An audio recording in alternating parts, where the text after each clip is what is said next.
ولكي أطمئن إخواننا التطوريين من أبناء المسلمين وغير المسيحيين وغير المسلمين، مليين وغير مليين، أقول لهم أنا شخصيا إلى الآن عندي استعداد أن أوافق داروين والتطوريين في 99% فيما ذهبوا إليه. ما رأيكم؟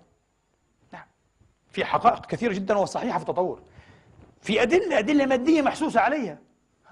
تعرفون ما الخطأ؟ الخطأ أن رجال الدين عبر العصور أصروا على أن الله يخلق، نحن نصر على هذا، هو الخالق، هل من خالق غير الله؟ لكن أصروا على أنه يخلق خلقا مستقلا، خلقا لمرة واحدة، يعني الإنسان خلق في لحظة. غير صحيح. نظرية التطور حين تقرأ وتتعمق فيها وتقرأ أدبياتها فيها جاذبية، أتراكتيف، نظرية جاذبة، فيها سحر وجمال حقيقة. سحرتني مذ كنت غلاما صغيرا أيها الإخوة، وقرأت أصل الأنواع، سحرني. تعرفون لماذا؟ تتحدث عن مداومة، عن استمرارية، عن انتقاء، صح غبي كذا لكن نتائجه ذكية، مع أنه غبي هذا الانتقاء، عن اشتقاق الأنواع من بعضها البعض، في جهد، في إبداع هنا، في مقابل النظرية اللاهوتية لدى عموم المتدينين الساذجة جدا والفقيرة التي تصور الله ككائن كبير مقتدر قاعد ربما على كرسي أو عرش من خشب ولا من قصب من ذهب، يأخذ مادة مصنعة أو مادة هيولانية يأخذها ويصنع الكائنات نوعا فنوعا بضربة واحدة. وللأسف معظم رجال الدين يعتقدون هذا الاعتقاد. هذا غير صحيح. تعود إلى كتاب الله والله يؤكد لك في عشرات المواضع أن هذا ليس أسلوب الله في الخلق.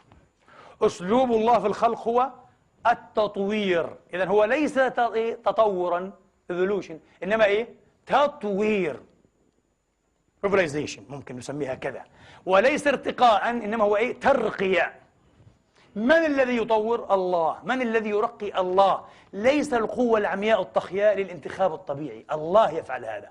قال تعالى يخلقكم في بطون أمهاتكم خلقا من بعد خلق، مش في لحظة، 9 أشهر في ظلمات 3، ولا مش صحيح؟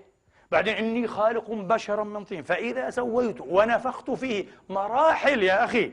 إن مثل عيسى عند الله كمثل آدم، حتى عيسى قال عيسى لآدم خلقه من تراب ثم قال له كن فيكون. هنا يحصل خطأ، نظن كن فيكون في لحظة، غير صحيح. عيسى قال الله كن فكان في كم؟ 9 أشهر. حتى عند عموم المسيحيين عيسى بقي في رحم أمه 9 أشهر، ونحن خلقنا برضه بكون فيكون. إنما قولنا لشيء إذا أردناه أن نقول له كن فيكون. كن حسنا فكان حسنا، كن محمدا، كن سعيدا، كن خشبا، كن كذا، كن فيكون في المدة التي ضربها الله سبحانه وتعالى وأتاحها لهذا الكون. السماوات والأرض الله أمرهن أن تكون فكانتا في 6 أيام، صح؟ في 6 أيام لا يعلم مداها إلا الله. إيش هي عاد؟ الله أعلم، لأنه في يوم 50,000 سنة الله قال، وفي يوم ب1000 سنة متعدون، الله أعلم من أي أنواع الأيام هذه. هذا هو. ما عندناش مشكلة أيها الإخوة أن نؤمن بالتطور، لكن التطوير والترقية، وهذا أسلوب الله في الخلق. قال الله تعالى بل هم في لبس من خلق جديد، بل قال يزيد في الخلق ما يشاء. ما رأيكم؟ يزيد في الخلق ما يشاء. بل قال، وهذا أعجب ما تسمعون، هذا يحتاج وحده إن شاء الله إلى خطبة. وهو الذي أنزل من السماء ماء فأخرجنا به، انتبهوا مش منه، به نبات كل شيء. خلي مفسر تقليدي يفهم لي هذه الآية، يستحيل. لكن أي واحد دارس علم تاريخي الأحياء أو الجيولوجيا حيفهم الآية هذه وحيصعق، يمكن يسلم، في ناس أسلم. قال فأخرجنا به نبات كل شيء. فأخرجنا به، لا منه، من نبات كل شيء خضرة. أول قفزة تمثيل الضوئي كلوروفيل. وبعد ذلك فأخرجنا منه فهذا أخرجنا به يتحدث عن ماذا الله؟ ربما عن البكتيريا الأولية. هذه نبات كل شيء، معنى الله نبات كل شيء، كل شيء حي. معنى حتى إحنا هذا أصلنا كما قال داروين، يبدو هيك، هذا أصلنا. والله قال كل شيء من ماء، وجعلنا من الماء كل شيء حي. شيء غريب، من الماء، ونشأت الحياة في الماء، وبالماء كانت الحياة. والله صحيح. قال أنزلنا فأخرجنا به، بالماء، نبات كل شيء.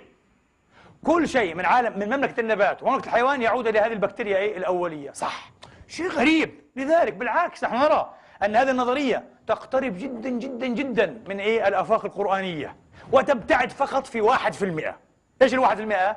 1% هو الذي يفرق بيننا وبين الشمبانزيز، أنواع الشمبانزيات هذه يفرق بيننا وبينها. في آخر طبعا دراسة في ساينتفك أمريكان مايو 2009 What makes us human؟ ما الذي يجعلنا بشرا؟ يجعلنا أوادم. هذا عنوان الدراسة. لا، النتيجة الآن نحن نتشارك مع الشمبانزيات هذه في 99% من الجينوم الوراثي.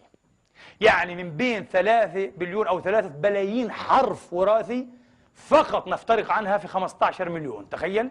جميل جدا، ونحن نوافق على هذا. وين الافتراق؟ كما قلنا في خطب سابقة، الافتراق ثم أنشأناه خلقا آخر. كيف كان الخلق الآخر؟ قال فإذا سويت ونفخت فيه من روحي. اختلف. هذا ليس قردا، ليس شمبانزي، أصبح إنسانا، مع أنه يشابه الشمبانزي في أشياء كثيرة جدا جدا. هنا يفترق، وهنا نحن نفترق عن نظرية التطور، لنقول بالتطوير الإلهي والاختصاص الإلهي بهذا الإنسان. أقول قولي هذا وأستغفر الله لي ولكم فاستغفروه.